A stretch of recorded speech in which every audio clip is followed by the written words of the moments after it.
how you doing?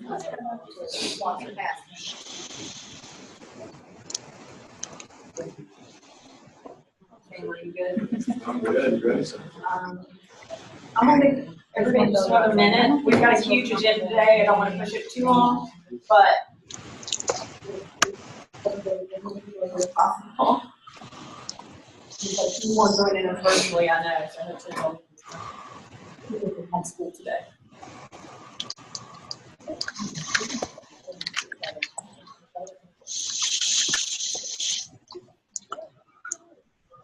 I like the wall.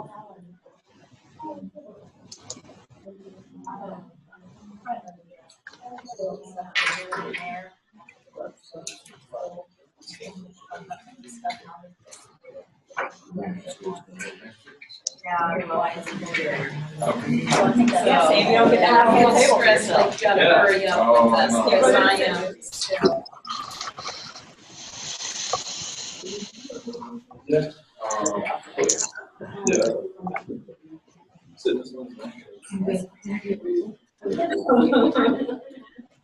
Okay, here are meeting materials.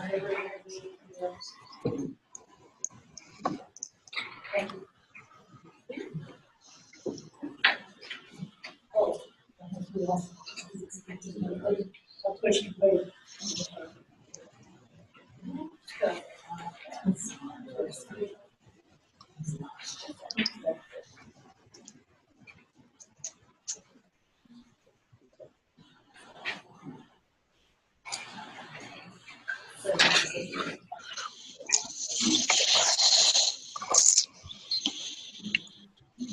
All right.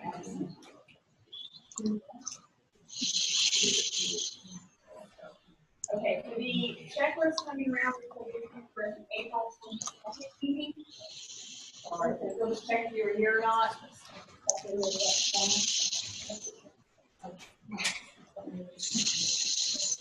I know this table needs it, or you had your checklist.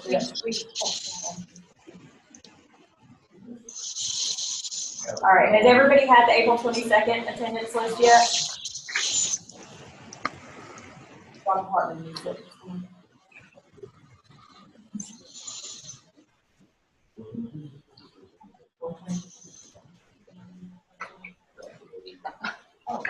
Yeah, you were at that one, Dr. Barcher. Well, when I'm thinking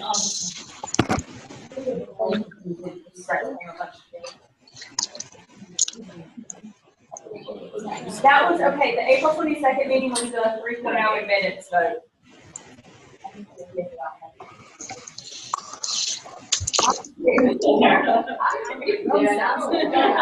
You. I don't remember voting, but I remember the meeting. You never.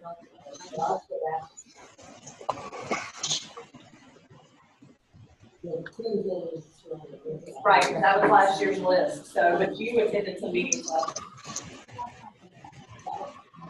That to ratify 2 electronic votes. Bring to measure DCP students, teachers to take Math 205, and bring traditional undergrad to take Math 205.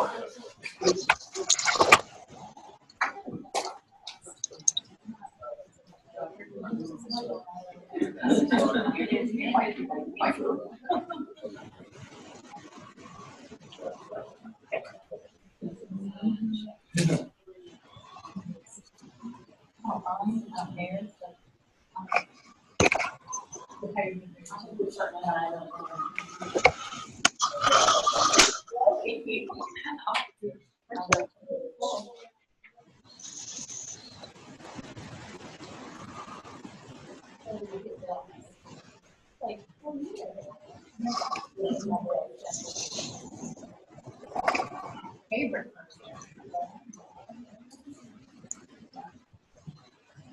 Okay, ladies and gentlemen, we have a full meeting today. As I was putting it into less meeting, I realized that if we spent 10 minutes on everything, we would be out of here by 6 o'clock. So we're going to try our best to be out of here before 6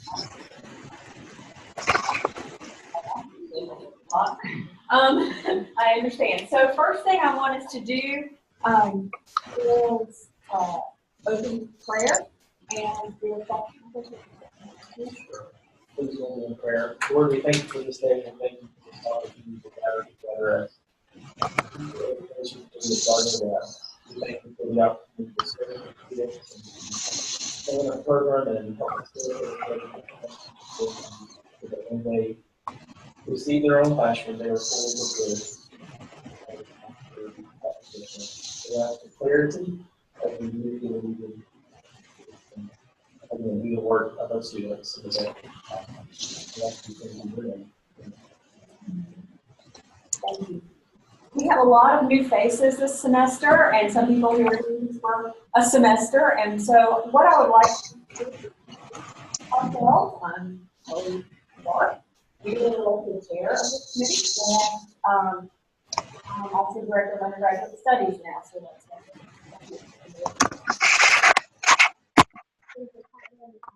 coordinator of the senior master's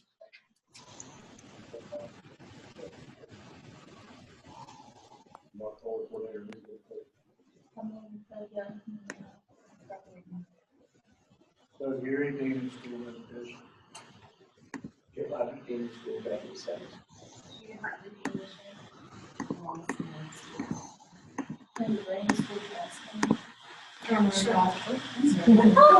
The Tamara got second languages except for ASL. Donna Schwann, social studies. Technology chair of the nuance. College counselor, art education coordinator. Jason Wills, coordinator with math education. Frankie Birch, associate provost for professional and graduate studies. I'm Sam Bonnie. I'm in New York State for the education department. I'm Miranda Farrell, I'm an undergraduate. Shauna Snyder, Health and Physical Education. Jason Parker, director of clinical experiences. Lane Wesson, coordinator of degree completion program. Okay. Are they muted? How do I do this? Names of all yours. Just double tap on this name. Ah, Dr. Shellman, would you mind introducing yourself? Sure, I'm Dave Shellman with chair of the MELS department. Thank you. And Angie, would you mind introducing yourself? I'm Angie Alexander, and I teach at Salem Elementary in Burke County. Thank you very much, you guys. All right, Dr. Shellman, I'll mute you again. Flag Sorry. us down if you need us. Okay. I do notice on the agenda with everybody's role, there's 2 undergraduate students. Rebecca will be rejoining us in the spring. She has a class at this time this semester. So Miranda has graciously agreed to fill in for her. So thank you, Miranda. Okay, so the next thing we need to do is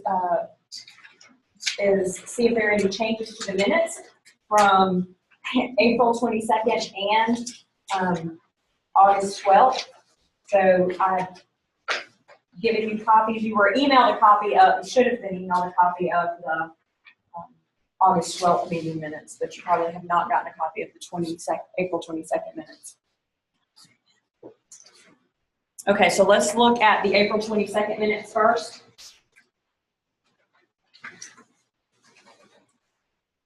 Are there any changes that need to be made to those minutes? For those of you who were here, or for those of you who can't? Do I have a motion to approve those minutes? Dr. Hartman, do I have a second? Okay, second. And Dr. Cole. All right, all in favor? Please raise your hand. Okay, you're accepted. All right, August 12th minutes. These are a little lengthier. Just a little bit.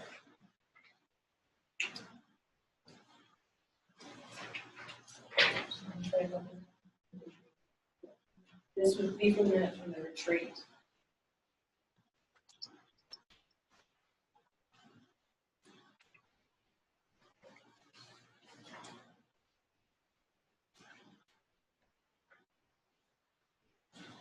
Do you want to see any changes or additions to these? Dr. Burke. Kelly, I just have to, I'm sorry to do this, but kind of open a can of worms here with 3.0, the 2.5 to 3.0. And I know that we voted on that, assuming that that was TEC's new requirement. Right. the actual language says that the cohort average is a 3.0. Right. And I just want to make sure that folks understand that. Because that is a very different thing than a teacher ed candidate admittance requirement being a 3.0. Right. And so, and some of you that deal in statistics, even Jeff, I know you, to get a 3.0 average in a cohort would be guaranteed Right. if we had a 3.0 average to teacher ed admittance. Right. But could we get a 3.0 cohort average with a 275 absolute minimum requirement? I just want to That's make a good sure. question, I right. think the language wasn't Clear. and I wasn't at this meeting, Right. so, but the language, you know, Kate is moving to a 3.0. Right. Right. And Understandable. it's Yes. a cohort average. So Right. I just want to make sure before we ratify these minutes that Right. that's understood by everybody. Got it. Okay. So, Do we know, right now we have a 2.5 minimum requirement. per student. Right. And do we know what the cohort average is of that group? It was 3.77 when I ran the numbers. Right. So see what I'm saying? Yeah, right. To say if 3 are to Right. get in, Right. may, But this goes back to that whole conversation of that you and I have had about this, of fairness for students who come in with a lower GPA, and so we've just not talked about this too, and making sure that we had high cohort averages and it's been a good thing. And I'm not sure what the historical data is. I don't know if you've told that yet.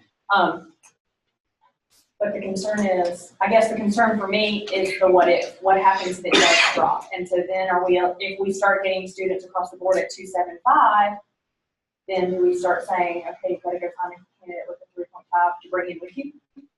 Or we can't eventually teacher ed? That's my concern. it definitely changes the tracking of what you're admitting. Right. And it, brings that element in that we need to be Right. looking for some kind of a balance. Right. Yeah, and I don't know the solution, so I'm happy to have a discussion about it. And then, I guess, we vote. I don't know. Statistically, I don't have any more questions, but Are we on the minutes, approving the minutes? yes, Okay. yes. But part of that approval is this. This ratification 3.0 of this conversation. electronic vote. Right. So that had to Well, be we didn't strong. vote electronically on that. We kind of already had a pending vote, Right. pending some further discussion, which I know is part of Right. today. Right. So but So if you want to go ahead and ratify your vote, then you can propose a different amendment or whatever Okay. All right. afterwards if you like. That makes sense to me. All right. So, any other changes?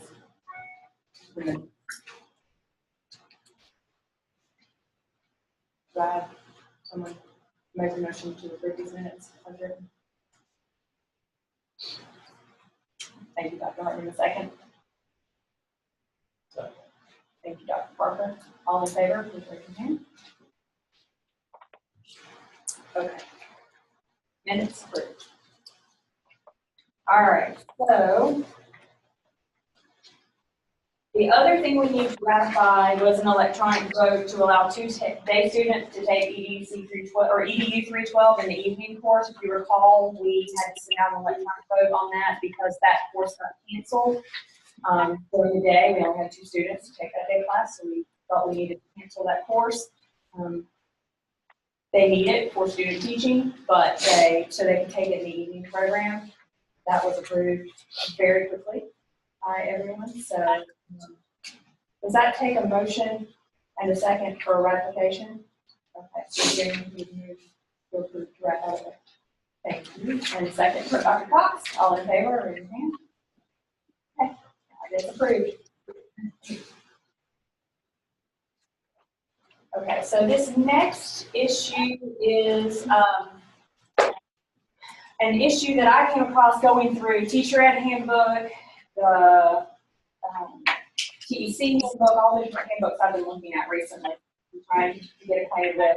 And in that handbook, it says that appeals will be a subcommittee for appeals.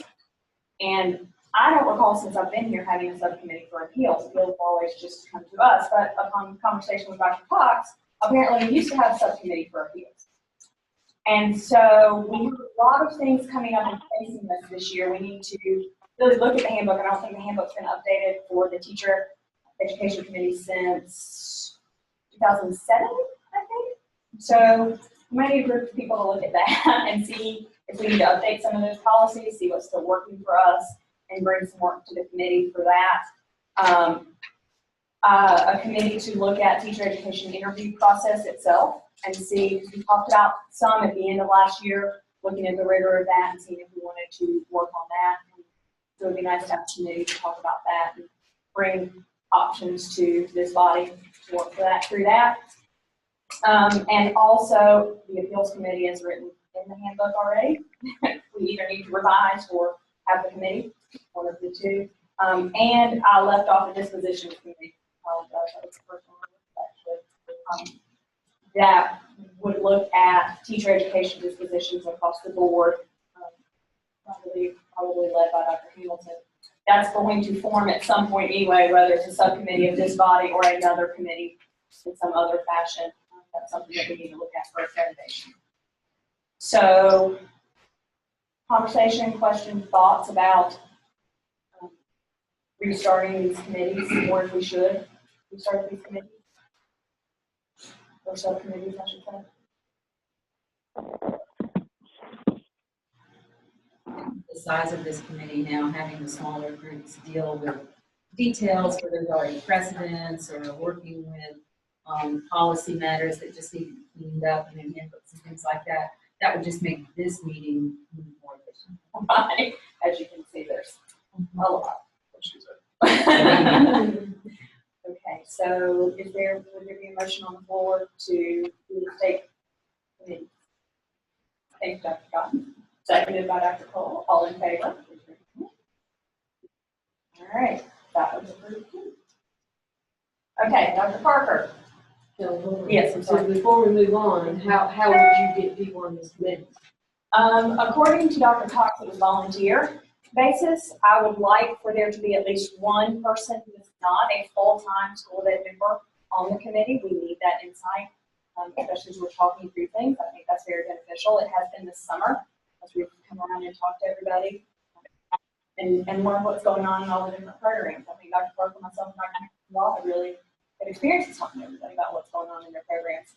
So I really would like that insight. Be a one-year commitment? That's a good question. Do you remember? It was. It was 1 year. That's the one I asked earlier. And so we email you to let you know which committee or. I will send out a Google form.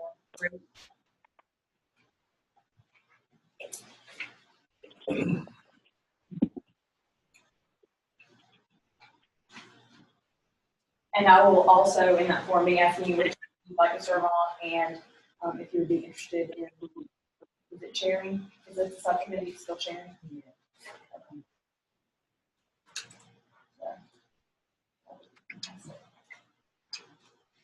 All right.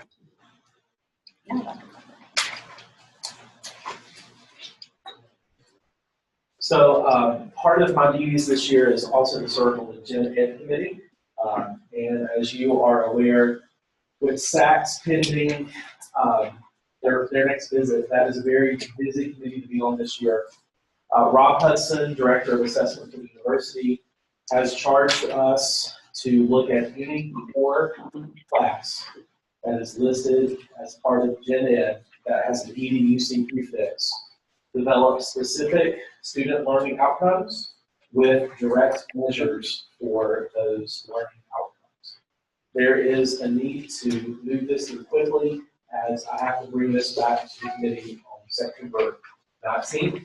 So as soon as I was made aware of that date, I collaborated with Drs. Hamilton and Clark to give you a rough draft of what we could use that's already in place for student teaching, as student teaching is the only course that is listed as part of Gen Ed, as it meets the communication dimension for students.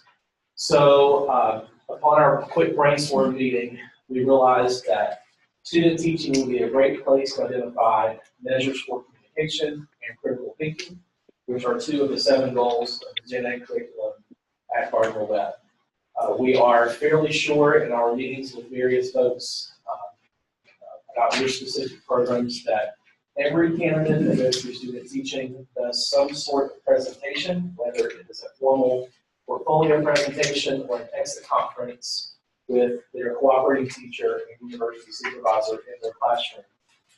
So we felt like that would be a good way to meet the communication goal that has been identified by the university. And then also, Dr. Clark, EP5, Yes. electronic Assessment evidence 5 is something that is, again, common across programs per Raleigh. So at some point in student teaching, your candidates have to look at some sort of data and then make informed decisions after interpreting that data. So we want to work smarter, not harder here, to bring Dr. Rucker back on campus for a moment. These are things we're already doing, but according to Rob, we have to collect data on this starting this semester. That is a university-wide policy in order to get us back in some credit. So these are the goals. This is a rough draft. We welcome your input. And our mindset was to keep everything as close to normal in student teaching. And just we will add this piece to task stream so that when I'm asked to give data for our student teaching testimonies, it will be available across programs. That's a very quick introduction to how we arrived at this problem.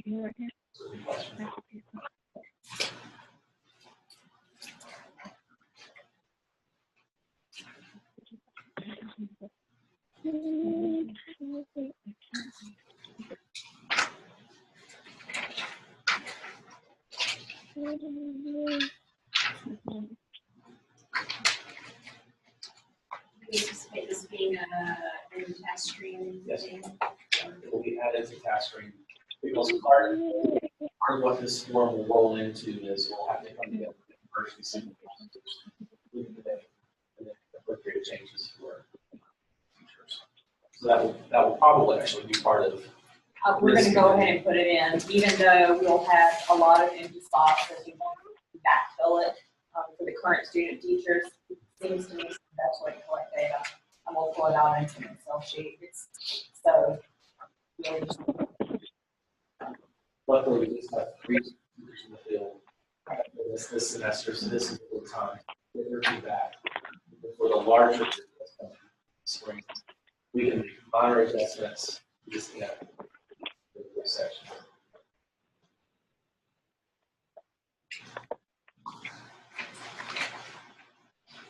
this was just looked at and approved, which is why we didn't get it earlier. Yeah. That committee is moving very quickly, and thankfully, we just have student teaching to worry about. Other departments are on.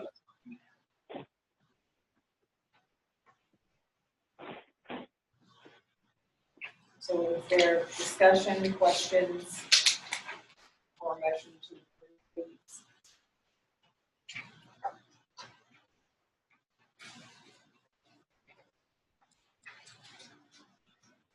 Explain a little further, what are you wanting the students to submit that you will be assessing for against this rubric? Sure. For the communication component, that would be whatever presentation of the portfolio that your university supervisor requires. Yeah. It could be a formal presentation, it could be the exit conference that occurs in the classroom. But every student teacher has to present something as evidence that they completed the portfolio requirements. And then the second piece, the critical thinking piece, will start on the 3rd page. That would be directly linked to EP5, which is assessment of student learning, which is an electronic evidence that is in every program. It's common in every program for the state's requirements. students. So part of that electronic evidence requires candidates to collect some sort of data, analyze it, and then make informed decisions. So that second one, we won't have to do anything special, it's just you're just gonna pull the data. That's right. We're just going to have a specific rubric in a task stream to satisfy requirements for JSAs. That way the data can be as clean as it possibly be. But it's already happened. It's already happened. Right. That's right. Right. That Yes. was the worst It's part, already not harder part of the whole thing. Trying to figure out how to incorporate some things that you're already doing. Yeah. So the E5 that he's referring to is where they collect 2 students, work throughout, and compare. So you don't have the EE numbers memorized. Jason, would this have to be a formal presentation of the portfolio? It could be something else that they're doing during their student teaching semester that still satisfies the same. I don't think there is a necessity to require it to be the portfolio presentation, but since that's common in every program already, we thought that would be the best way to go about developing this additional. Is there teaching the students not have the communication? Right, but, so that's, Right, because that's- that's so specialized with the program, we thought it would be very difficult to develop a rubric that meets every specific university supervisory requirements, every department requirement. If we link it to the portfolio presentation, that is a much more common thing that I could evaluate and you could evaluate, and hopefully we would relatively closely. But if I was going to observe a high school math class, I probably would not observe the same way you would observe it. So there would be additional differences there. What if we're not currently doing a formal presentation? Is there an exit conference? There's the exit conference. That would work, because at that place, at that opportunity, they would be presenting their information. Yes. And Dr. Parker also, I don't know if you, well, you're going to talk about this later, but one of the things that he has started doing is a formal portfolio presentation. So there's always that option if you wanted to start making that be a part of your program. But we'll get to that later. So,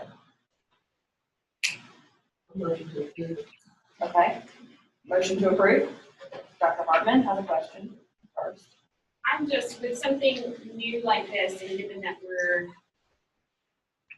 all still working on how to have evidences and how to measure it effectively, I think the portfolio is super obvious in the language, in the rubrics makes sense. So you've got, I can see those things. Right. The critical thinking one is a little fuzzier for me.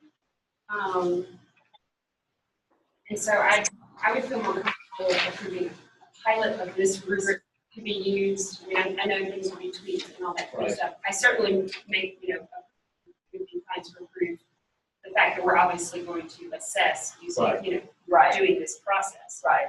But And that is the beauty of just having 3 student teachers in the field. Right. We've got 1 for music and then 2 in elementary ed. So again, as long as we don't just completely delete this and replace it with something completely different, it would be okay. Minor tweaks are acceptable. So we just have to keep it updated and task stream. So we can clarify the language in the boxes after it gets used with those 3 students.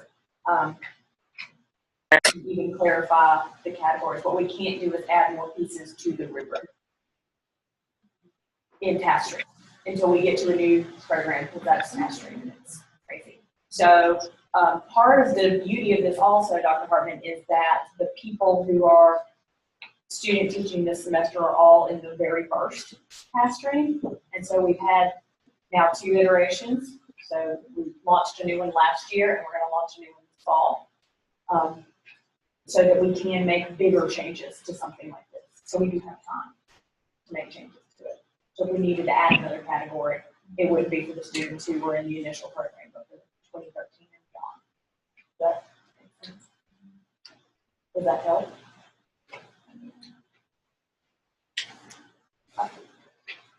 understand, admittedly, we do feel like this is very rushed and we understand that, but with the deadline being the 19th. I served Jason this committee, and I can give you some background I'm not lying. on this. We have been told that for 5 years, we have zero data.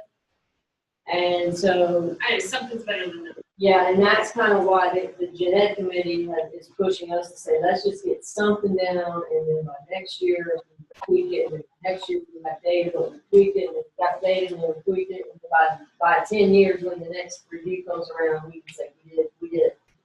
So,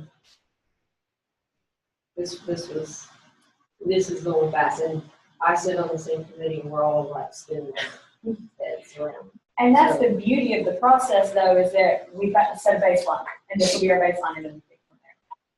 So, are you, more discussion, other discussion? Just to be clear, Kelly, EE5, assessing student learning, is something that every candidate does in 450. Yes, it has been approved for the state by every plan, and it is in the DRF. So when you guys built this rubric, We knew that. That was right.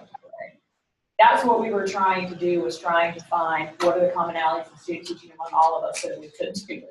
And that's pretty much where this landed. So, okay.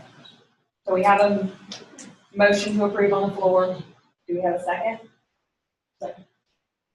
All in favor, please raise your hand. Okay, approved. So, real quick, before we move on to our other business, Elizabeth Mitchum has joined us, as well as she was in the meeting earlier. So, Elizabeth, will you quickly introduce yourself, please?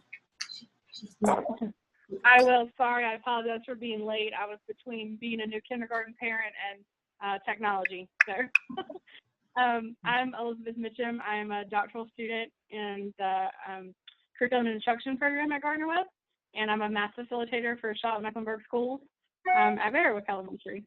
So, thank you for having me.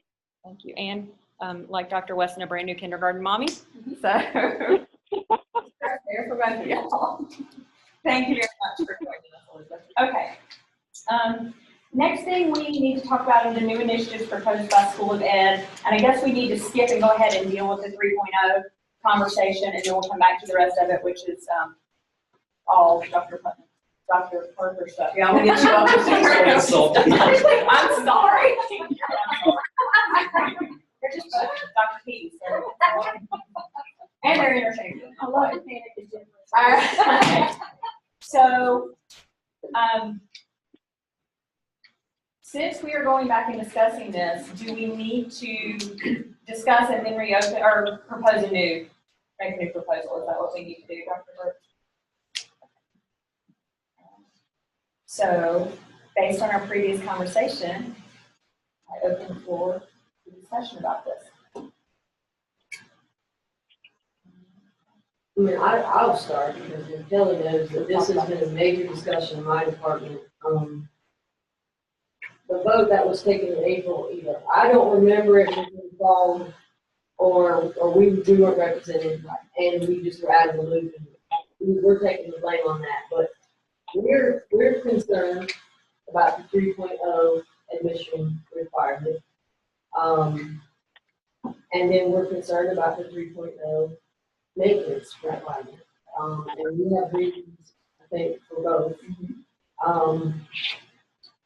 And I think I'm just going to give generalities of our discussions in our department. For us, we feel like TEC is going to be shooting itself in the foot to make a requirement harder when we have a 3.7 cohort average anyway. Why would we, go ahead and bump something that has been working, obviously, to a 3.0 and make it harder for people to get in?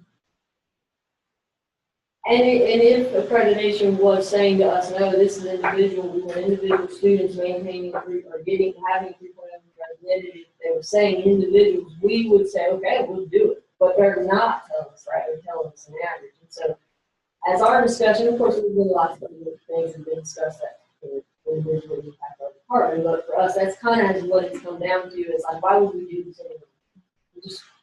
We could potentially be shooting ourselves in the foot, making something harder for us. And that potentially impacts you. What are you going to do if you have 4 or 5 students and you have a small program anyway, and you have 4 or 5 students? I really want to be a teacher, but 3.0, forget it. I'll go over here and do this. And they have a 2.5, man. That's kind of how we, we think in our world. May I ask what a cohort is in this case?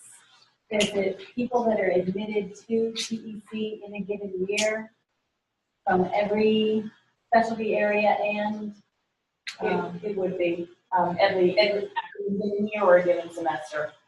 Either way, it would be everybody admitted. They're not going to break it down by subject area or by program. So we can control that, like you had said. We can, they go through this interview process. Right. And you'll know what all their GPAs are. Right. And you can see if it is 3.0 or not. And if it's not, then you knock out the lower GPA. But is that fair? To guarantee a 3.0. No, because we've had plenty of 2.5 students come in, and they're going to be awesome health and physical education teachers. I mean, and we've had students, and again, this is the argument in our department. Let's say they even have a 3.0 at the admittance interview. And then they come in, and then after that, they have to take kinesiology, anatomy and physiology 1 and 2, where we know Zinder gets these very regularly. And now all of a sudden, their GPA has dropped down to a 2.8, and they're 1 semester away from student teaching. When are they even going to have time to bring the 2.8 to a 3.0 back up? And we've got a great teacher sitting here looking at us. And that's the other piece of the issue, is the interview and how far out it has to be for them to be accepted. Because with any of this, and I can argue both sides of the coin, and I honestly don't know what the best thing is for our students to do, which is why we're having this conversation. But argue both sides of the coin. But anyway, that interview piece, if they do not make it, then they could potentially be another year out student teaching to try to get that GPA back up, which is a conversation we had about the evening program and the DCP candidates. And so that's another just piece of the puzzle to consider all of this. We also needed clarification because originally, I think some people had thought it was professional ed minor, which is a whole different thing than a major and a whole different thing than overall. Right. So do we know that? Is it cohort? So cohort admittance is the only standard right now that CAPE is even talking about, is cohort admittance to teacher ed. They're not going to look at the rest of it. Overall, that's overall. You collect overall. When they fill out their application, they are putting down their overall. It is overall GPA. Yes. So that's gen ed, that's the minor. Right. And the things that transfer in. So whatever based on our transfer policy. So then that leads to a lot of people. That leads to territory for your department, I think, and that was personally my question. Being in this body, teacher ed dictate what future. Right. But even though a lot of majors like ours is 3 in the major. Right. And again, So the does that majority, change? it doesn't For fit, I mean, if it's a 3.0 in the major, but overall, their major is different than overall, and I guess that's the question. What is the 3.0? 3.0 for minutes would be overall. 2.5 is overall. So if we change that to a 3.0 overall, then they should theoretically at that point, for the most part, be in their major and minor classes. So if the 3.0 maintenance is there for you, that's the requirement. But see, it's not the requirement in all programs. So that's the issue. And we don't want to keep everybody out. And CAPE doesn't say anything about maintaining. No, the reason that was even proposed was because in the handbook, it clearly says admittance and then maintenance of a 2.5.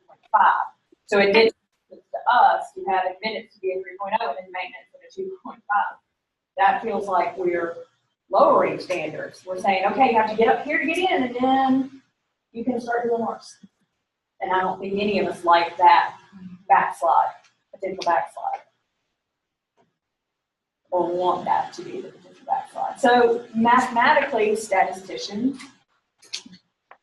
if you can figure that out in your head, what would be a GPA mark so that we could pretty much be assured of maintaining that more above? Can't really get it. And once you decide what over that. No. I mean, what's our average size total? I don't know how many we are in, or how many we typically admit. This summer was crazy. This year was crazy because we were trying to get everybody who had practice one through. So we had a much larger group over the summer we typically have. But it's probably 20, I was going to say 20, around 20 or so every semester. So that would be what, 40 to 60 a year? Somewhere in there. I know one other institution raised it to 2.75. But we're also betting on cohort size and that sort of thing. And that's my what if, my doom and gloom side of me coming out saying, so what happens if it drops? Then is accreditation cold? I mean, no, and I know it's not an immediate thing, so we would have to take steps. So maybe at that point we would need to, as a body, revisit it. But then, is it too late if we've admitted them in the under the handbook, under the catalog with 2.5 or 2.75? Can we change that mid-stride because accreditation says we have to, or there's an issue? Well, I mean, I guess if I'm hearing what I'm hearing, then let's just say we have a couple of years with smaller cohorts. Would it be to our advantage to keep the GPA at 2.5? If you only have a cohort, let's just say one semester of 3 or 4 students, we got a better chance, of if we keep it at a 2.5 to actually get students we might admit than if we put it at a 3.0. But if accreditation says the average has to be the 3.0, and we don't meet that 3.0 average, which if we left it at 2.5 and had a small group, we wouldn't This is have that. tricky. I mean, It is tricky. That's But you said that the average is 3.77, you said that? That was just the Okay. last one I pulled for this summer. Okay, so, we got 0.77 above 3.0. right. So it's not like we're squeaking by here. Right. It's not scary yet. So, well, what I'm saying is we've got a 2.5. If we go to a 3.0, we still got room. Because, 4.0 is as high as it goes. So a 3.77, that's phenomenal. I don't think a 3.0 is going to hurt. It will hurt if there are current programs that do not require, who just have who have the 2.5, which is the same as what our requirement is. That's what their department's requirement is. Then you all of a sudden say 3.0, that could greatly change the department's majors. So in other words, in your major, only education minors would have to maintain a 3.0 in their major and their Which minor. might mean they have no Education minor. Right. But if you weren't an education minor, you could put up just a 2.5. Is that what you're saying? Right, so Okay. our students have to get a C or better in every class. And the only education, they do have an education minor, 250 and 40. And then size and seminar. That's their 4 classes in the professional minor, education professional minor. Everything else is all majors classes where they have to maintain a C or better in every class. And again, my point is our classes are kinesiology, A&P, classes that we don't have control over. They're going over to a biology department and getting C's that pass them through, and we're saying hallelujah. Because they're in with nurses and they're in with, they're in biology, and these are hard classes for our students to be in that mix with, and they're passing with C's, and we're saying yes, but what's that do to GPA? That's where for us, this has been, Understandable. Yeah, my hair's falling out over this all week. We've discussed it. So that's why I'm kind of being guilty today, because. Well, I appreciate it, really does affect your program. Dr. Potter. I'm hesitant to make any decision just hearing the GPA of one cohort, right? I also agree with the idea of it's not broken, don't fix it at this moment. And what Jason said is true, that the people who are dealing with the entrance into teacher ed can control that GPA. It doesn't have to be as drastic as dropping the lowest GPA, but you've already had us approve the subcommittee for, well, actually, was it subcommittee? Yeah, it was for appeals. That was for appeals. That would have maybe somewhere on here is the teacher ed interview. Yes, it is on there. Yes. I think that needs to be definitely reworked, and whoever's working on that could think of some process for identifying candidates and measuring strengths and weaknesses, and maybe having a second interview if the GPA is not met or something like that, to keep it at least for what the cohort's required for. Hey, I think the 2.5 question is really important. I don't think it should be raised at this point. We don't have enough data to actually support that. It is a cohort question language. And I think our students are actually needing that from what I understand, but I only have one. Right. Cohort. I don't know if it can be solved right here. Well, if it's just the cohort, right, it's the cohort, not the individual student. Right. So, to be accepted into the program, it's more than just the GPA. So I would say that couldn't we have it developed, this new system where we're looking at many factors, and even if the GPA may not be a 3.0, are they strong in other areas, right, to where the overall decision is positive? Yes, they can be admitted into the program. It's kind of like entering into college. Do you have the GRE score that you need? Well, some have the SAT, some have the LSA, whatever you're going, not everybody performs well on that. But do you have the other criteria that proves you will be effective in the classroom? And that's what we want, are effective teachers. Right.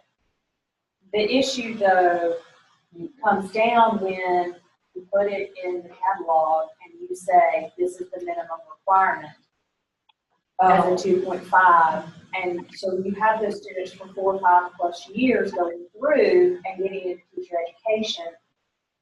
That's why we did it in April to look at that requirement, and I didn't.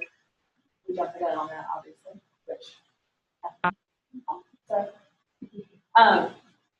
but trying to make sure that we have that something in place to make sure that we don't get in danger with accreditation, because I think that's my biggest fear. Well, I think there's a bigger issue here, and that's the quality of teacher ed across the nation. We're taking a lot of clothes right now, public education is in a lot of trouble. Vouchers, and we have an alternative way. Right now, a lot of kids default to education because they can't decide or can't do something else. It's partly our fault for the standard not being. So that's the case with these side. My 45 years of experience, I coached for the first 7 student years. We kept raising the standard. You got to pass 6 bills, you got to pass 5 bills, you got to pass all 6 bills. And we as coaches said, oh my God, we're going to lose all our players. We never lost players. Usually when you set the standard and they know what it is, they will rise to that, do what it takes to get there. And I think those people are looking at a 2.5 and playing a game with it, or however they play. If it's 2.7, they're gonna do more to make sure they don't fall below that. All we're doing is saying in teacher education, it's a higher quality student. And my fear is we use numbers, but my experience is talking, we don't necessarily do it because we respond to that. It's much bigger. I think it's a bigger issue here than really what we've got to decide to do. It's a futuristic issue of what are we going to do with teacher education across this country. And we're a small part of that, obviously. I don't disagree with anything you said. I'm not saying that, but I'm saying when we make the decision, I don't think we take that out of the thinking process about what this is all about. And the other piece of that I haven't mentioned yet because we don't know how to deal with it is the cohort average of the test scores, of the national test scores. Right now, next year, we're supposed to be at 50%. SAT, ACT, or practice score. I don't know where we are yet, which is why I haven't even dealt with that, but by 2020, they want us up to 33%. In the top 33% of all students admitted. Cohort average again. So All students admitted in teacher ed. This is all the accrediting body for teacher education. That means that this group that we let in where we take either ACT, SAT, or Praxis core scores get in, those scores have to be in the top 33% of the cohort average, so the group that's taking it. I don't know if they know what that means yet. That doesn't make any sense to me. Well, that year, are you talking about students admitted to university? No, I'm talking about students admitted to teacher ed. Have to be in the top 33% of what? Of the students in the nation, of that national test body at that time. So of all students that took the SAT in 2015. Right. We have to be in the top 32%. Yeah, sorry. We're seeing a big shift. All the standards for K, by the way, they haven't clarified anything. They just released last summer what the standards are. About a month ago, they just released the advanced licensure standards. They haven't clarified any of it. But what's interesting in the language is in all the previous standards, they always started at admittance. That's where the clock started running on the standard. These new standards mention specifically for recruiting. So now there's been mission creep that universities don't just take a student who walks in their door. There has to be an active partner in recruiting students into our door. Nobody knows how that's going to play out, but that is a huge shift from what it's been in the past. That's why I haven't even mentioned 50th percentile of all SAT, ACT, eventually being the 33rd. Who knows where they're going? I mean, nobody knows where they're going to go with that. So all the universities are wrestling with it. I mean, as you say that, then I come back to what I said before. If we don't know, then why are we doing? Let's everybody hold still. So far, we're at 377. I mean, we're blowing it out of the water. Let's wait and see what they really tell us that we're supposed to do, and then. And I can answer the why. The why is we have our next visit in 4 years. Is it 5 years? Yeah. So our next report will go in. It's 18, 19. Our next report will go in 3 or 4 years.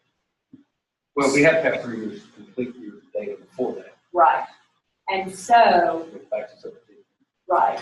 So the handbook is what governs this admittance policy with the incoming group. So if we don't act, we won't have the 3 consecutive years of data to meet the requirements. And I know it's not about accreditation, but the timing of it is. Because for us, it's about teacher quality too. I mean, it is. They drive. Yes. One of the things that you could consider is in the language in the handbook is to set out the admissions requirements and say that admissions is a function of many things. Students are expected to have 2.75 or whatever. The expected GPA would be a 2.75. That still gives you the flexibility to say, gosh, we've had so many kids with 4.0s. We can take this one that's a 269 this time, but our cohort will still, and you can say, in order to be compliant with our accrediting body, you could say we have an expected, it doesn't lock them into minimum So are you entrance requirements. suggesting that we kept minimum entrance requirements and then went with a minimum of but expected to be, or take out the minimum altogether? Altogether? And leave it as a, that the admissions decision is based on a variety of things. The following things are considered, Right. An expected GPA of a 2 point something, and that way it gives you as a committee flexibility. Miranda, I know you've been sitting on something for a Sorry, well, but more off of what he said, what's your name again? Dr. Yuri, sorry, I'm Miranda. Your dean. Yeah. It's I was okay, you just can thinking that with that, once you're accepted into the teacher ed program, I think that your GPA should be higher, because if you really want to be a teacher, as educators, you want to see all your students go teach in public schools, you want to see them do well and improve public schools. So you think that with passion, the interviews, that should play a role, which it should. But also, if they're that passionate, they're going to push themselves, like with a higher GPA. So I think it should be used once you're accepted, because you're going to push yourself. And if you do push yourself, I might regret saying that because classes are hard, but you would do everything you could because it's what you want. And then with that, you know that when they graduate, that you are sending the best possible, they're knowledgeable too. Because you just lost passion, they might not be knowledgeable enough if they just slid right through with a lower GPA, because it wasn't set high for them to. And that's, yeah, exactly. That's my other concern, Miranda, on the flip side of that is the new licensing exams that have become so much more difficult for you guys once you get on the other end of our coursework. So that's a whole other piece of the puzzle. We have a little bit of minis and annual on it being one of the specialty Right. programs. You were talking about that you send a lot of your education majors into basically the plethora of the angry courses. Okay, all the angry courses for us, we do. Right? All the academic stuff is, as long as they keep their nose clean, they're okay when they come to us. And I think this actually kind of spells the thing for us, and that is that we want to be able to start eliminating out people who don't do well in our core stuff for us. Because we don't want those people out teaching music if they can't pass the theory course or whatever. So a lot of it has to do, I think, with what we input into the interview process, right? As much as it is, what comes out of it as far as the number of people. So, and you know, the language of expected, I'm wondering where the teeth of that is. Because expected is a really nice word, and I like it. But what happens when you don't meet the expectation? How do we then control that process? And, you know, who's allowed to do what? Is it just, well, you have a bad semester, and so we'll set it aside, and, you know, what's the decision-making process on that? Because I like it, actually. We need to table it and do this at one time when we have more information. But the required and expected are two different words that have different meanings. And when you're an undergraduate student and you read that, it means a different thing to you. Expect, but, well, I didn't get it this time. And how many semesters do I have where I don't meet the expectation? Or what do I do to then put myself right? What does that mean? Okay, so there's two caveats that we have in teacher education that are put out by the state that would limit that. One is that they have to be admitted into teacher ed a year before the student teach. The other is they can only take 50% of their education courses prior to the interview. So those would be the stop gaps. We have to get better at enforcing the second part of that, because sometimes that can be advising radar. But those are the stop gaps in place to help our students not go too far in the program if they're not going to be admitted. So that's there, but I think the interview, you know, and I think that's what Dr. Burke was referring to, is the interview then the subcommittee that we're gonna develop, that can be the place where we say, this is the rubric, and the students aren't gonna know it, but the interview committee is gonna know. These are the things, when this student comes in here, we're asking these questions, and these are some similar answers that we expect to hear. And if we're not hearing this out of this particular candidate, they're not in. Right. Sorry, Right. you don't meet our standard. Which is really what's been happening this summer. I can tell you how much we have been the interview committee. But I mean, that's the place, you know, where the rubber can meet the road. So, obviously this is not going to be solved today. Well, we've got to figure out what the language Catalog is. is Right. including the entire undergraduate catalog. Okay. So either it says what it used to say. Right. Or it says something new. Right. Or we take out the description of admission to teacher ed if you can. No, I don't So, think that's a good. So we have to vote. So my I question is, Dr. Hamilton, if we gave the interview committee this coming year to figure out, would that still give us 3 years of collection before our next report is due? Not before our next visit, because I know that's 2 years out. It should. Like, we're at 3.77, and I'm actually going to pull the last 3 years. Yeah. Get that back, so we'll have something. I'm hoping that 3.77 Well, I know this summer we had, and when we looked at it last spring, there were only 2 students who would not have met the 3.0 criteria, which was why we were like, oh, it's only 2 students. But I don't know how many specific groups that would affect. So if you went with the expected language for 1 year, still have 15, 16, 16, 17, 17, 18, 3 years prior to submission early. Well, typically when they say you're up for reaffirmation and say 2019, that is the date that the board accepts the recommendation. So usually back up 18 months is when all the visits and the writing would be tied. So we've got 3 options the way I see it. 1, leave it as it is and risk it not being historically a 2.5, not being historically 3.0 and above, and have that concern for the next year as we're admitting them. 2, change the language to expected and some other, for example, 2.75 or some other number that we can agree upon that's closer to 3.0 to get us up there. Or 3, stay with the 3.0 language, which I'm thinking is probably the least likely of the 3 options, which I don't think. which is the one that will be printed in the catalog because we'll vote next month. Unless we Fix it today, right? So those are our 3 options. We've got. And one other option, you could also say required. Oh yes, thank you. Or require 2.75. So, however, yes, it is a compromise. Yeah.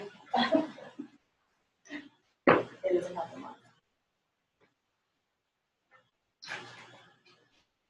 But the only problem I see with the required language, lower than a 3.0, which I'm not in favor of a 3.0 when you're talking about a cohort. Average, right. But anything less than that, then the decision to not put them in teacher ed has to be based on something other than meeting requirement. If they made it, if it's a 2.75 or a 2.5 and they have that, there has to be another reason that they didn't get into teacher ed. And I'm not going to deal with that currently. We don't interview them until they're at a 2.5. But there already are other reasons why people don't get in. Right. That doesn't happen. So we don't interview them until they have test scores in the 2.5, and then we do the interview, and at that point, there are still other things that we will say, no, or you need to re-interview. So if they have what they need to interview. If they have what they need to interview, when you look at everybody you'd like to admit, it's below a 3.0. You have to make a decision about your least 2 favorable candidates, and whatever it is, and not admit. That's where I feel very shaky. That's where I have a huge issue with, You tell the kid on the bubble. right. Sorry, That's my lose. issue, and that's why the 3.0 was proposed in the first place, because then it's clear cut, it just is. But didn't fully understand the issues either. With that. May I make a motion, please? I'd like to make a motion to go back to the original language of 2.5, based on the fact that I don't have enough information to actually say whether the cohorts have been holding the 3.0. And I'd rather just roll the dice, since Jeff says that we could probably have enough if we don't make that decision until next year. Okay. I'll second.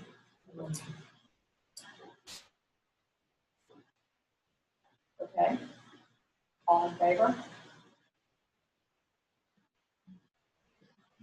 All right. Dr. Hartman, you're wavering. All right, there's one off the table. There's, okay, so that one didn't work. Good job. Thank you, Dr. Potter. Get on. Do something, make it The The opposed opposed vote. vote. Who opposes? Who opposes? People on screen, do you oppose? They're all in. They're opposing. So it's defeated. Okay, so that is defeated. Thank you. I got to read it. Did we ever answer the question of where the departments come into this? Because I thought part of what was happening today was discussing this so that we could then take the proper information to our department. And yes, the department can say, I get to decide. But it still has to go to I thought I understood that it still has to go to the department before a decision is made. This is for catalog wording for admission to teacher education. Admission and maintenance are two separate things. Because we have the two separate things in the admission policy. So we've got to set the admission level, and then, which that'll have to be in the catalog too, won't it? So that's going to stay at 2.5 regardless of what we decide to do. What will stay? Admissions. Maintenance, I'm sorry, thank you. Maintenance would stay at 2.5. Okay, I'd like to make a motion.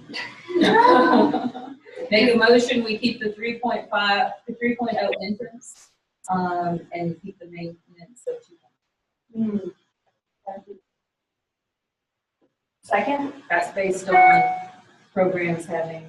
Right, because that's an overall GPA. The 2.5 is a B minus.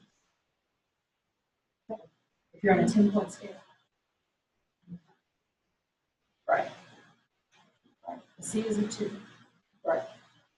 Ask for clarification about keep the 3.0, where is it? Well, that's what we approved on the 22nd. Was We did not approve, we approved Okay. that pending that we get clarification on who truly owns this vote, what I understood. That was the August meeting. Right. This was the April meeting before that. Sorry, yeah, I know, this gets way confusing because, I'm sorry, but you're right. So where does the August vote The August fall into relation to the April? Did that change it? Did it add to it? That's what we're trying to decide. So if we redo the April vote and change that language, then it won't change the intent of the August, but we haven't gotten there yet. We're still working on it. I knew this was gonna be a long meeting. Motion withdrawn? Okay. Is there a way that we can we get the historical data? Because I think that would inform all of our decisions. Like, I think all of us would feel better about the decision. If we had just saying that we have to decide. But can he not, if you found it tomorrow, first thing, and is that too late? I'm just asking. I know, but we need to do something.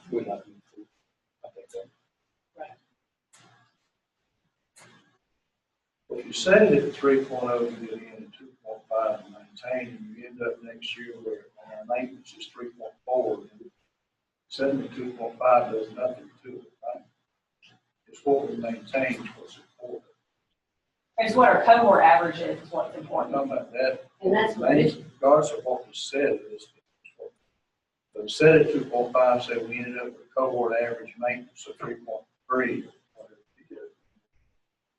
Far exceeded what we said, but we're Right. still above 3 others. Right. Which, that's the argument right now. And then could we not come back in the spring before we go into this 3-year period and say we need to feel safe that we can change this at this time, or we don't feel safe and change it? And we got not only historical data, but current data. Right, which is what Tamara proposed earlier, and we opposed. Don't you? Leaving it at a 2.5 for admission, which is what I understand you're saying. No, I'm saying 3-0 for addition. He was talking about the second proposal, which All right, the 3 for admission. So, can I make a motion as chair? You can ask for permission. Okay. So you word it and say, you Okay, word it the way you so- want, and Okay, thank you. would someone make a motion to? Would someone make a motion to propose that the wording be changed to expected 3.0 For admission. for admission, and then that gives us that cohort average wiggle room if we do that expected 3.0?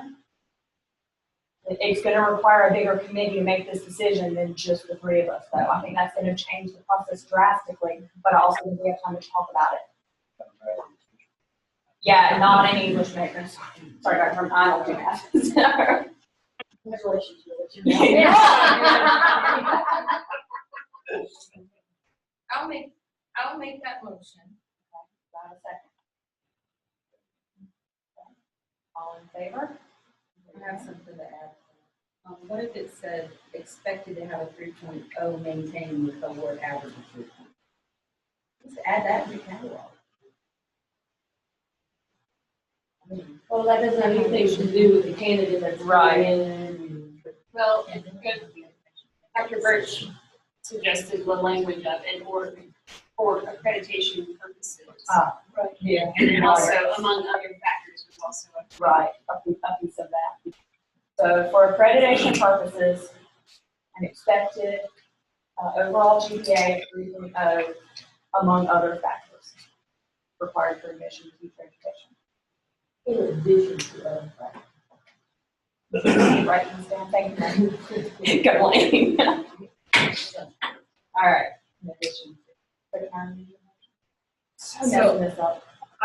Will you reread that, please, and then I'll do the motion, but I need to make sure I understand that we are making a motion, I'm making a motion to change the admission requirement to expected 3.0 GPA overall. In addition to other factors for the admissions process. For accreditation. Yes, all right. Yes, okay, so do we have a second on that again? Dr. Uri. All right, all in favor? Okay. All right. Yes, now we have to talk about maintenance. So, back to Dr. Hartman's question a long time ago. I know you're like, really? We gotta be done with this now. The intent of that, Dr. Hartman, was never, none of us ever intended to be messing in major courses. And I just didn't realize what the language of that was coming across as. After talking with Dr. Snyder, I really figured out what the issue was. So so it would be the language of, in EDUC courses, professional education minor, they would be expected now to maintain a 3.0 to mirror the language we just approved. I see your face now. Well, you have a whole process if they fall below, what happens to them and all Right. that. So I don't. So they see have- what is expected there. Okay. The expected language for admission is to give you the freedom to make To sure you select. meet your accreditation. Okay. But once they're in the program, Right. That's what they need to maintain. and I wonder if there's any way we can make the language say that the program is beside this. Or is there a reason that you want to say it differently? I'll put accreditation and the same thing about Maintenance. maintenance or activity. So we could say that each department or each program has its own requirements for GPA maintenance. Can we say that, Dr. Bush? Well, as teacher education programs, we have another layer. University says you have to have 2 votes to get out of here. Right. We've already set it into 2.5. So departments may not have that already. Departments already have it. Yeah, I mean, our program has 2.5 C or better towards, some way like that, but I mean. 2.0 is not zero. No, 2.5.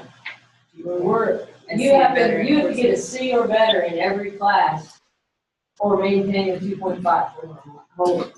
I'll tell you exactly what ours says. C or better is what we get. C, That's 2.0. 2.0. So already your major doesn't require what your teacher education major requires. Right. So we've already crossed that bridge.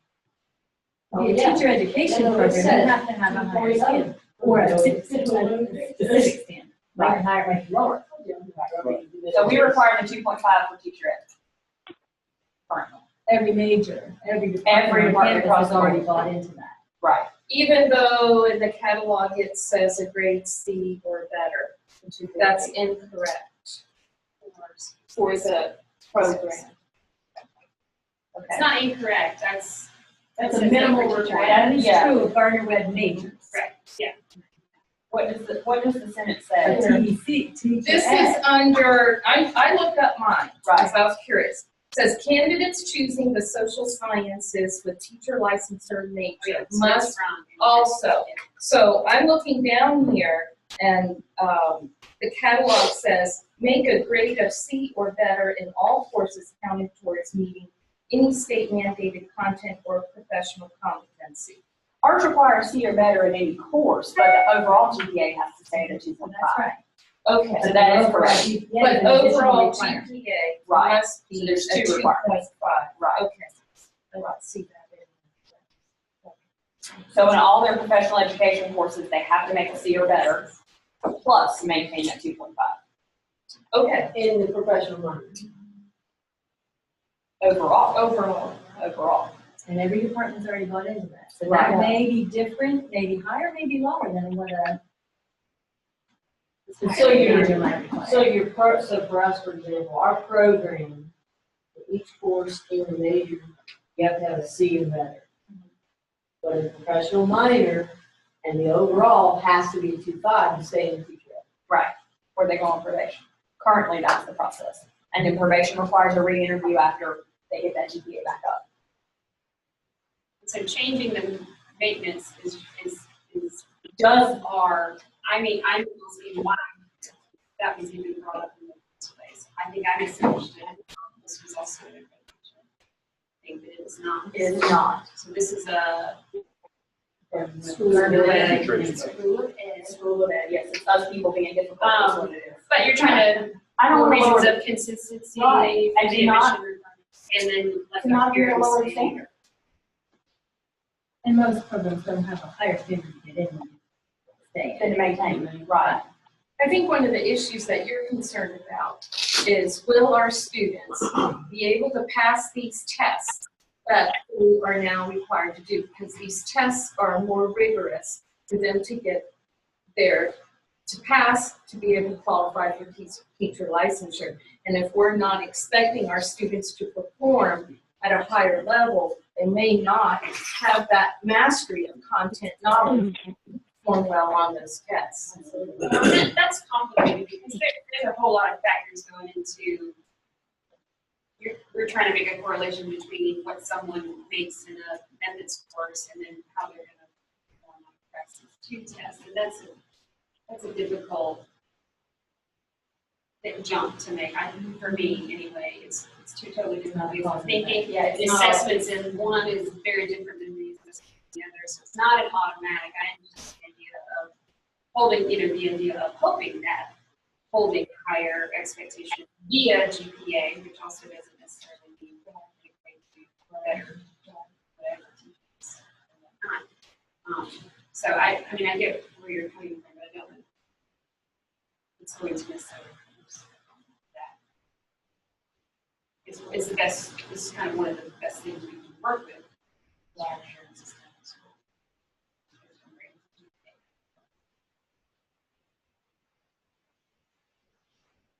Now, what's the pressing on this? Is this The same, it's for catalog? right. So the question becomes now, are we talking about overall GPA? And if so, then that does need to go back to departments because that does become a department issue. It's huge. Or are we talking about professional education GPA? That was what I was thinking when we were talking this.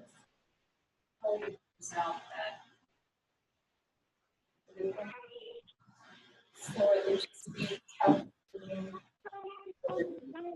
just be in education courses. And not everybody takes the same.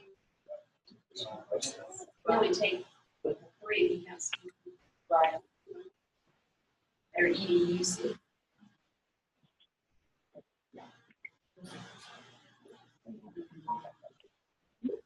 We all have it in minor. Some of you have it. No, they're different. You're absolutely right.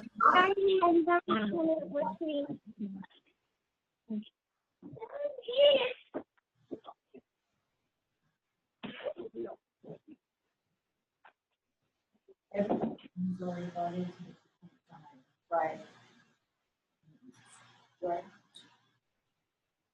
so you could propose the expected numbers of your language of maintenance. Until you can deal with it. Expected for admittance. And leave it to them. The rest of your policies don't change about Right. suspended and then you re-interview Right. and all that stuff. Well, and the other piece of it is that gives us time to figure out. I mean, is this a department issue? Is this? That was the question. This was exactly the same. What is the major? It's gonna have to be. If it's Overall, it would have to be the major. And how many of you have a lower than, I'm sorry, how many of you have 3.0 or above? Maintenance. How much is it you did? No, we're just the graduation. Okay. I mean, each English is 2.5. Right. But English is good. English. That's what everybody is. Yeah. So what happened when that decision was made initially? Was that a major overall decision? Does anybody remember when that was first put in place? Did that go back to the departments? Yes.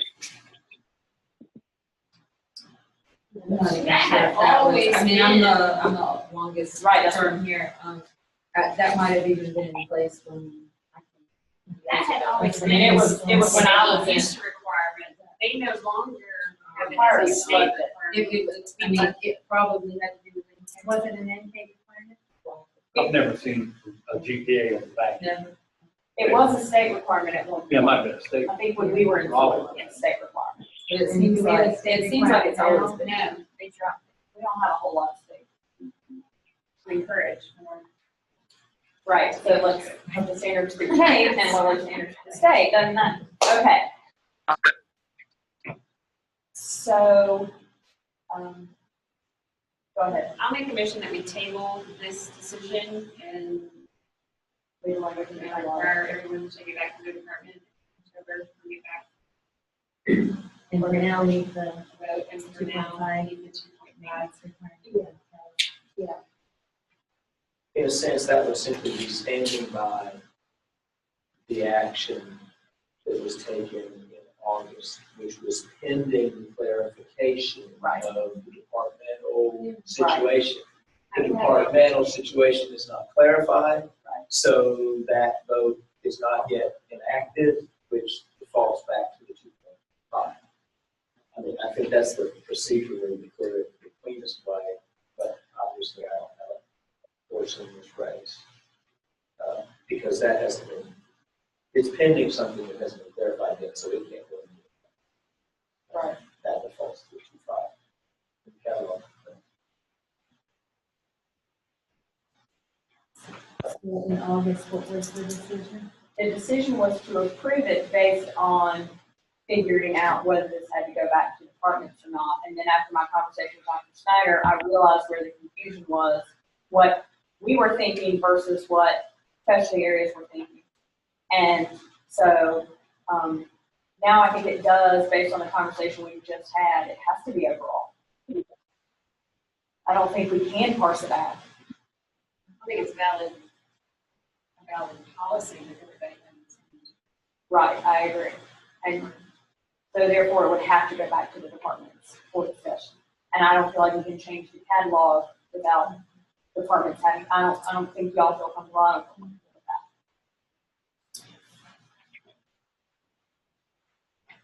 that. Did I answer your question? Is there something in this minutes that says that? That's what. It was, It does say.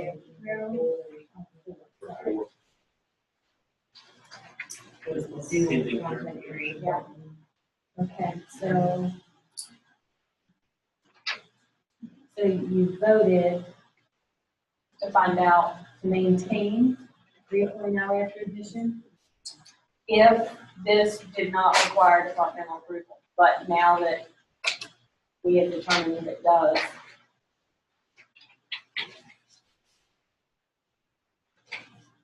then that would not become, that vote would be carried out. So it stands as a catalog statement. And it was saved.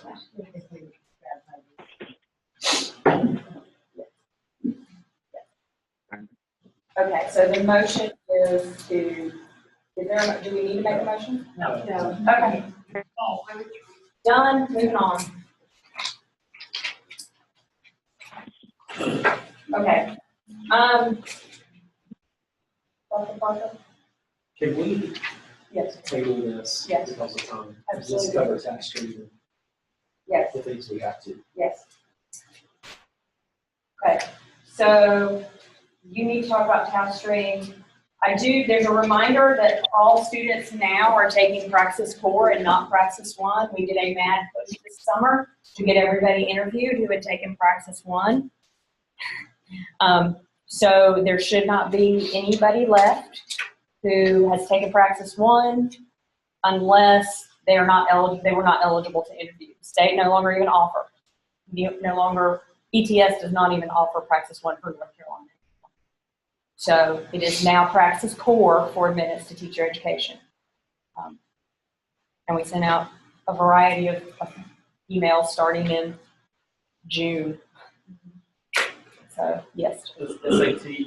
SAT and ACT still are in effect. So the Same 24, score, same scores, yeah, they haven't voted on that yet. I will go ahead and say though that they are looking at the composite score, currently there's still a composite score approved. They're looking at taking that away to increase the rigor some more. So we need to encourage them to take core now while composite scores in effect, or use that SAT, ACT. I'm not sure how long the SAT, ACT exemption will stay in place.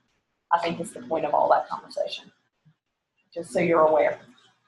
So if you have students who you're advising whether or not to interview this next year or wait another year, tell them to go ahead and interview if they meet the requirements with ACT, SAT. That would be my advice. All right. Okay. All right. Education Summit update. I sent you guys all the materials over the summer. We can talk about that later. Orientation was great. We're working on coming up with makeup sessions, scheduling makeup sessions for those students who were not in attendance. And Dr. Parker, let's do task stream. 2 seconds. Yes. So we are changing the process for clinical experience request and student teaching application in an attempt to make it more efficient for the student, for Seth downstairs in the school head office, and for me. I obviously don't do a lot of paper, so as many things that we can make paperless, we will do that. So starting this semester, and Kelly and I will push this out this week, within the next couple of days, so that your students will be able to go on the task stream and apply for a clinical experience and also apply for student teaching. So please take that back to your departments. Make sure that they are aware that that transition has occurred. So I've had Seth pull all paper applications upstairs. There shouldn't be any more floating around anywhere, and if there are, please encourage your students to visit TaskStream. I will be emailing all of you detailed videos of exactly what to do, when to do it, where to go to sign up. The beauty of TaskStream is once their application has been submitted, it will give them a green check to allow them to know that indeed they have completed, finished, or they have finished submitting their application. And then the nice part for me is once placements are received, I just put them in the TaskStream and the student can view it. There's no more emailing back and forth about if clinical experience placements have been returned. It's just automatically uploaded to TaskStream, and that's something they can see. So what Kelly is showing you now, we try to do a breakdown so it's very obvious to the student of exactly what all they need to do. If you have student teachers coming up for the spring, the biggest thing you can tell them now is to get their TB test. The student teaching application will go live next Monday. That's September 8th, I believe. It will be live at that point. Having their TB test completed ahead of time will obviously speed up that decision. That placement would say, it is my goal to get them placed ASAP. So if they're a student teaching in the spring, they can start visiting the classroom this fall. They can be acquainted with the teacher, acclimated to the classroom, all those good things to help them be more successful with student teaching.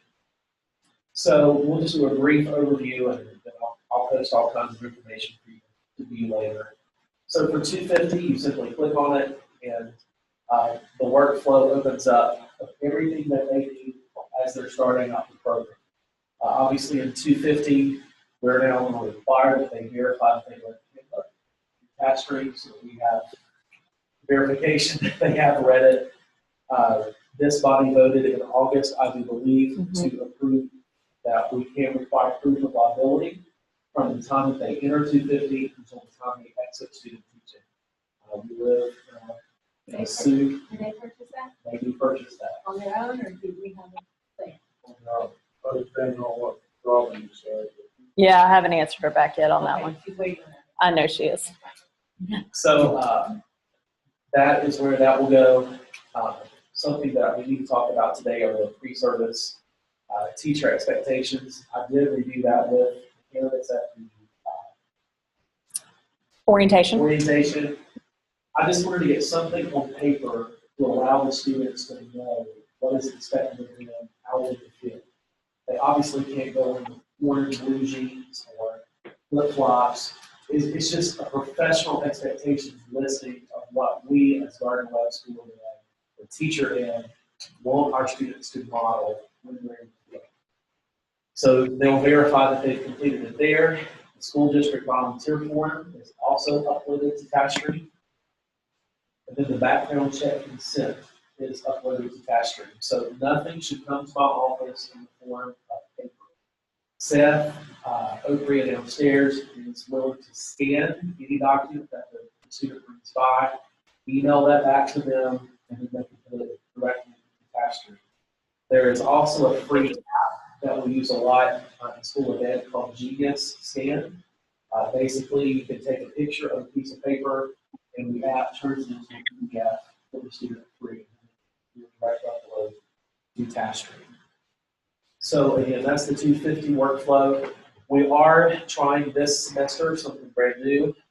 For Dr. West, it's going to be a guinea pig. We are going to send our 250 students out as a group. So Cleveland County Schools has agreed that they can go through an entire feeder pattern of schools. So I think Jefferson is the elementary school, Shelby Middle, and then Shelby High. So they can see the continuum that a student would go through in the public school. They actually recommend it. They actually recommend Yes. that. Yes. How many are filling out that group? And then the school is going to have different, obviously, they'll be divided into groups and start at different places. We come home and have a debrief in class. So we're hoping that it is a helpful thing. They said they were used to it. Yeah. Okay. We're also going to cut out the communication loop where the students have to contact the principal, get the principal's approval, to contact the teacher. So what I'm going to receive back from the school system, hopefully, are teacher names and teacher emails. The Garden Web student will do a direct contact to the teacher. The principal will at that point have signed off and agreed to host the Garden Web candidate. I'll let you talk about. Okay, the application to teacher education is on here as well. And as this will go, oh, there it goes. The application form and updated philosophy of education, these are all the things that they had to put in anyway, and their test scores, which again, they can just scan in a copy. Seth verifies all of this anyway. So it will be here. Again, to take the paper out of the process, to have it all in one place. Seth has to scan all this anyway to put it in Banner, so it just made sense. As well as a place for the interview. So as we change that process, we can add more to this if we feel that's necessary. This is the simple checklist that we fill out currently, the interview form that we currently do. And that is all that goes in for teacher education and education interview. Seth will still schedule those. I will ask him to share that with all people who have vested interest in attending those interviews, so you guys will be a little more aware of when those interviews are scheduled if you want to join us for any particular student's interview. I think that's something we talked about last spring. And then the last piece is the student teaching application here. These are all the things that they only have to do once for application forms and all, which is why this is all like this. So again, 250 and 450 have special uploads that the semesters between 250 and 450, they don't have to upload all these things at a time. So that's why they are built out in separate sections. So again, the application is a form on touchscreen now. There's no paper, anything. So they can just hit that. The form will expand, and they'll do a fill-in there. It always worried me that we had students in the field without emergency contact information, allergy information, medication information.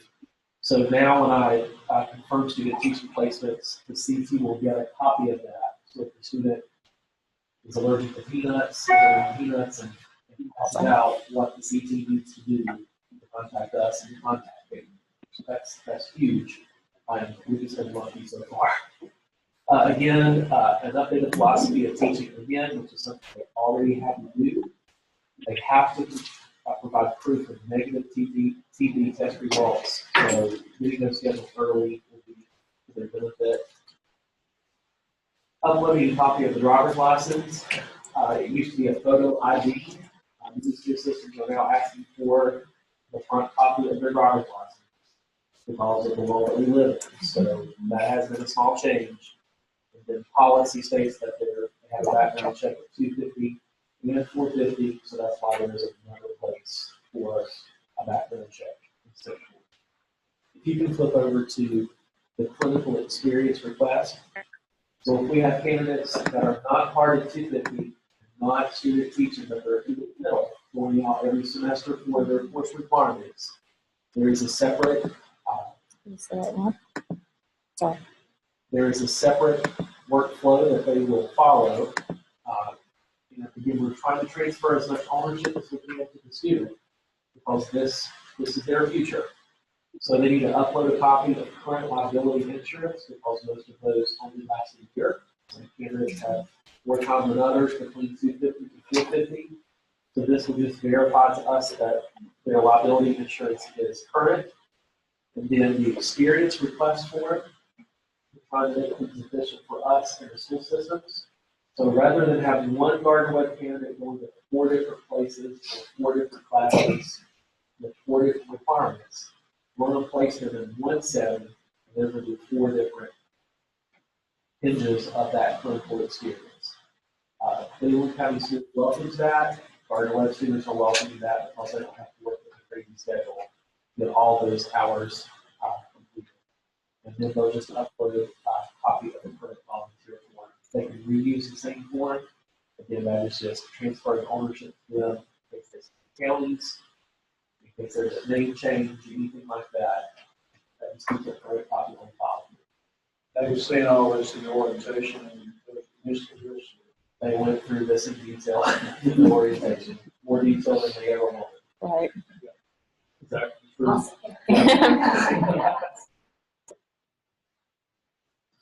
It's not available to us.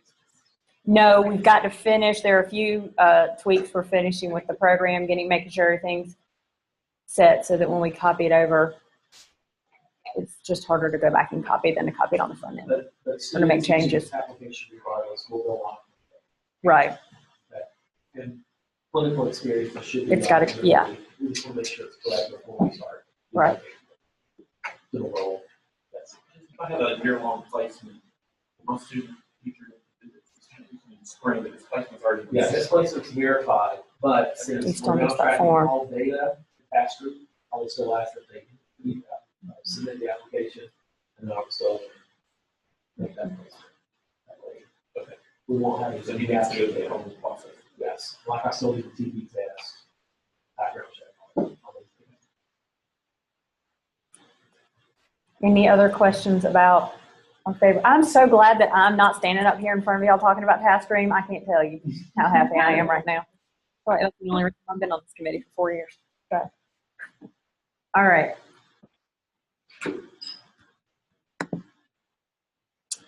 Dr. Is that all you needed to? We're tabling everything else that Dr. Parker was responsible for, so anything else related to student teaching and/or clinical experience, we will bring back in October. And I promise that meeting won't be as long, hopefully. Dr. Hamilton. 39 days. They will be here in 39 days. Our offsite team, I'm a little anxious about that. Let me bring you up to date on what the process is. July 14th, I submitted the institutional report on standards 1 and 2 of the focus visit. I immediately got a call that day from Dr. Jim Carroll at Island College. He is our chair. He's a history professor, and we talked about an hour on the phone. I think we're in good shape with the visit. But the process after that was on August 28th, this past Thursday, that team met from 1 to 5 p.m. I will be receiving that report. They say usually 2 to 3 weeks. I hope it's sooner rather than later. And then I'll get a chance to respond to their report. And then the final step is that same team comes here and they arrive on October 11th. What you need to know about the visit is they're coming in on that. There's 4 team members plus a 5th person who is from DPI, Debbie Neal. So there'll be 5 individuals, 1 from Raleigh, 4 of the visiting team. They'll come in on the Saturday night, but the visit will actually begin that next Sunday morning, October 12th. Until I get the report back from where they met Thursday, I will not have a draft schedule for the days that they're here. I do know that they'll want to speak with administrators in Webb Hall, and they'll want to speak to me about your. I am fairly certain that they're going to want to talk to each of you before the native approach. So just know, and usually I don't know that they'll do it on Sunday. That's sort of up to Dr. Carroll, but it'll probably be Monday, which is 13th. But as soon as I get the report back and contact him, and he'll give you an idea of who he needs to talk to. He's already told me he will not be visiting any clinical sites. That's usually what they do on one day. But he said they will not need to since this is a focus visit. Typically, they come in on Saturday and they leave on Tuesday morning. They use 1 whole day for clinical visits. If they're not doing clinical visits, I'm sort of hoping they'll want to do on Monday. I'm not going to tell him that, but I'm sort of hoping. He seems like a pretty nonsense guy. But what I'm going to send to you, I started working on it, is a list of talking points. And don't memorize them when you're talking with them, but what I'll have on talking points are sort of how I wrote the report, what I emphasized, and what you may want to mention to it. And the reason I tell you that is, I know we all have many things to do, but one of the things you do in accreditation when you write a report, an institutional report, is you're very honest about what you do well, and you're very honest about things you need to work on. And I want you to know what I told them, what I thought we need to work on, so that we're all on the same page. There's nothing wrong with that. This is an improvement process. And he said, you know, one of the things that I always ask is, where do you think you need to improve? So he said that right at the front. So I'll send you just a short little thing, a talking point, so that when you talk with him or the team, some or all of them, you can feel pretty good about sort of what I've told them and sort of what they've done. I think we got a good team coming, and I'm anxious for them to leave. I don't mean that in a bad way, but I'm anxious for it, you know, because we've got transition. We've got a lot of work to do. Because Kate is bigger, deeper, a little bit meaner and hairier. So we've really got to transition and get on that. So I feel good about that. Anybody have any questions about the visit? When do you expect the talking points to come out? Not so after you. I sort of want to wait and get his report back and see what they went into. So I've already got it started, drafted. So I can send you one now, but I probably have to send you another one. So as soon as I get together, before we get there, Probably go ahead and schedule that all.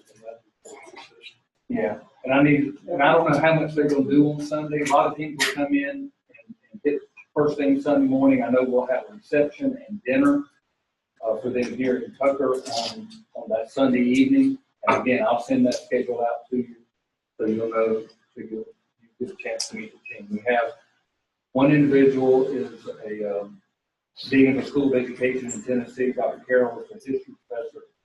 Another one is a foreign languages professor, and a fourth one is a public school teacher. And then we'll have Dr. Hill from DPI. Broad range experience in through peer review process. That's sort of where we are. Are there any questions? That we're done. Thank you. We'll try not to make I got one last thing.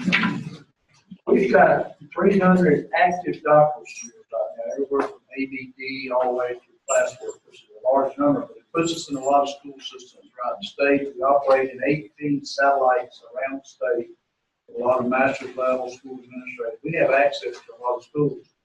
What I would like to propose to you is that each of the programs create a video that we could get into these schools, like for an art club or a music club, and say, here's why you need to come to Garden Web and major and teacher ed in our particular area, and maybe use some students to help sell this.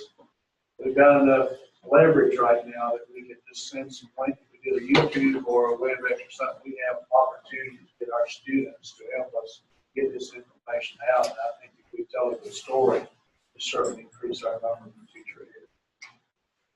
But think about what, kids start deciding in fall where they're going to go next fall, so we need to do that very quickly. And my thought is using the SNCAE people to help make these or help do the legwork on that.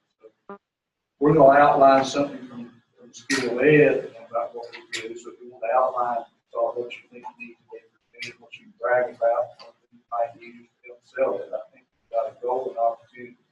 A number of clubs that we can get into, foreign language clubs, music clubs, art clubs, English clubs. So if we have brochures, you think those, man?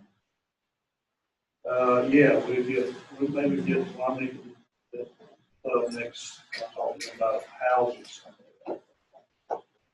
That gets expensive, and we're going to send them out to a number of places to serve. I thought the videos are going to be free. Makes We certainly can. And Dr. Parker has got a green screen, so we have a great place for videoing. Video is that we have iPads, we can use the app touch. Dr. Uri, we have a CNN desk. Like Please caption your video. Yes. Okay. Thank you very much. Try not to be at one next month. About 2 classes. If you want to stay and talk about Teachscape, we can, or no. I might ask to do it. And Absolutely, we can schedule a different time. I'm sorry, I gotta put a note on my face. Bye, guys. Bye.